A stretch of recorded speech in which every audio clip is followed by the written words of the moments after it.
Today, there are 2 million descendants of French-Canadian immigrants living in New England. These are our stories. Welcome to the French-Canadian Legacy Podcast.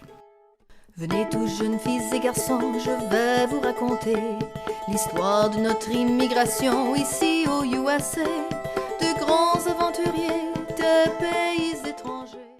Bonjour everyone, this is Melody with French Canadian News. Bon retour to the news, and I hope you all had a very happy new year.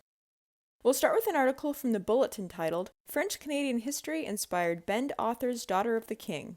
This article is about author Carrie Caput's latest novel, a historical fiction based on the French-Canadian history of La Fille du Roi.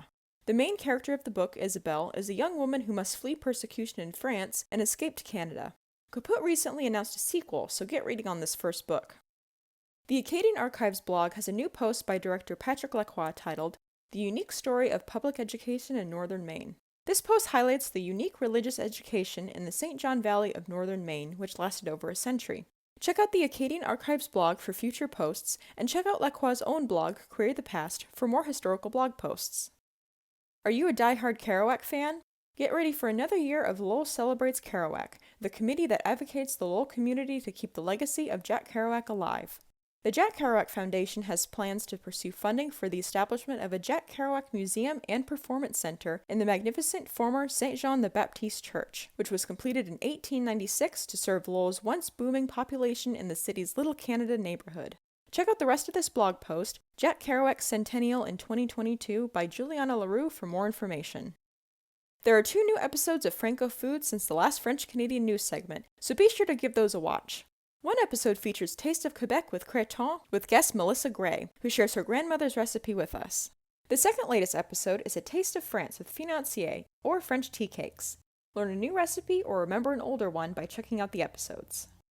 Moving on to podcasts, Kathleen Stein-Smith recently appeared as a guest in an episode of Language Matters.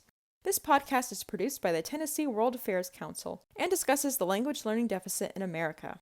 So check out the episode, Language Matters, a conversation with Dr. Kathleen Stein-Smith, to hear what Kathleen has to say. Our host Luc Trepanier is back with another episode of Les Aventures d'un Québécois, capsule number 19. Luc is back and teaching us more expressions and sayings from Quebec, so check it out to learn some new phrases. And now on to events. On January 27th at 7 p.m., check out a webinar with historian David Vermette about the Ku Klux Klan in New England in the 1920s. Author of A Distinct Alien Race, David returns to discuss the history of this time in New England, an area where most of us probably never knew had prior KKK activity. The event will be hosted by the Nashville Public Library. There's an online film festival going on in Quebec, so you can follow the link to watch movies by filmmakers in the province until January 23rd.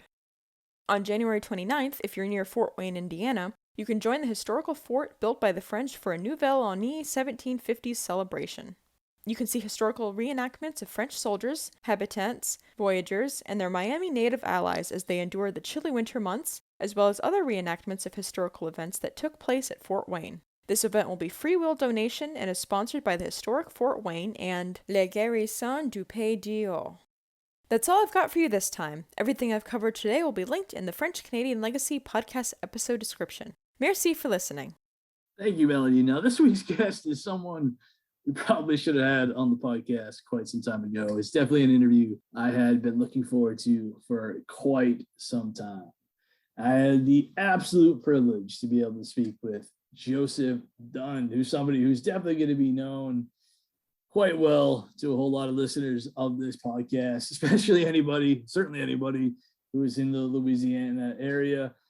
For 3 years, he was actually the executive director of the Council for the Development of French in Louisiana, known to the entire rest of the world just simply as Codefil. You hear that all the time when people talk about that position he held, which is amazing that he was able to do that for a few years.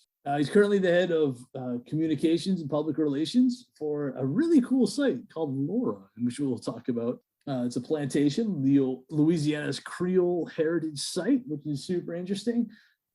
He's actually just been named, this again, talking about a crazy, amazing honor, Chevalier dans l'Ordre National du Mérite And this was by the decree of the President of the French Republic. And it says a lot.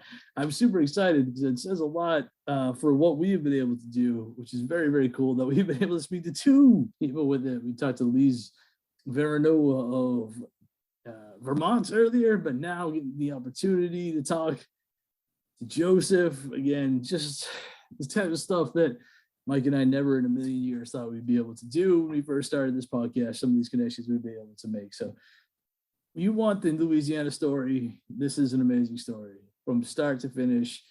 We talked about the past, the history of the Franco presence in Louisiana, kind of what it looks like now, what it might look like going forward. Super, super interesting conversation. It could have gone on for about 6 days. It was just way, way fun. So again, coming up next week, Joseph Dunn. So you are a licensed tour guide in New Orleans. Are we still recording? Yeah, yes. Okay. For the bonus. This will be for the bonus question. All right. Yeah. It'll either be like the week leading into this episode, All right. Kind of hype Gotcha. the show, Gotcha. or some of them go straight just to the bonus content for Patreon subscribers. Oh, fun. And I don't know what goes to what, to be honest with you. Mike makes all this. Oh, Mike takes care of all that for you? He Okay. does. Mike's the best. So you are a licensed tour guide in New Orleans. What is one location that should get more tourist attention than it currently does? Because I'm very curious. I know when I gave tours in DC, unofficial tours, the Kennedy Center was always my answer in DC. And when I was in Quebec City, there's the Pierre Dugas de Mont Terrace. It's an amazing, amazing place. But those are my answers for those. But for New Orleans, what is the correct answer? That's a hard question. That's a really hard question. You're really putting me on the spot. That's what the bonus is about. Because there are so many good stories in New Orleans that go outside of the sort of the canon of the tour guide stories. And I think everybody has to see the river. Everybody has to see the Mississippi River because the Mississippi River is the place where it all began. Sure. And coming back to this idea about the Native Americans, I don't know of many other tour guides who talk about the fact that this place had a name before it was called New Orleans. It was called Bubancha. And Bubancha is a Native American word, which means place of many languages. So Are you imagine, it's perfect. And if you imagine before the Mississippi River was completely contained within a giant levee system, if you imagine all these different bayous coming in and sort of merging into the river, all these native people would come from their places in their dugout canoes so that they could trade. So you had this Tower of Babel going on, like I mentioned earlier. So it was the place of many languages. So, and the Mississippi, so coming back again to these Native American origins of things, the Mississippi was called the Mishashebe by the native people. Mishashebe means father of waters. And so French ears heard this native word Mishashebe, which then got transformed to Mississippi. Very, very cool. So it's been basically since people have been on the continent, your area has been a giant mix. Oh, it always has. It always has. So cool. Well, New Orleans, that is so cool. New Orleans is the crossroads of everything. New Orleans is the crossroads of Canada, of Africa, of Europe, of the Caribbean. It all intersects here. And obviously Native American because they were here first. Right. So it all intersects here, and it just gives us this very different space from anywhere else in the country. Yeah, what a cool place. I definitely need to go back. Now our fathers look at us and sigh with despair, to think that everything they love we simply do not share. But the spirit never dies, our culture will survive. Each of us must choose how much to keep alive. Each of us must choose how much to keep alive. Special thanks to Josie Vachon for providing the music. You can find more about her at josievachon.com. This podcast was produced and edited by Mike Campbell.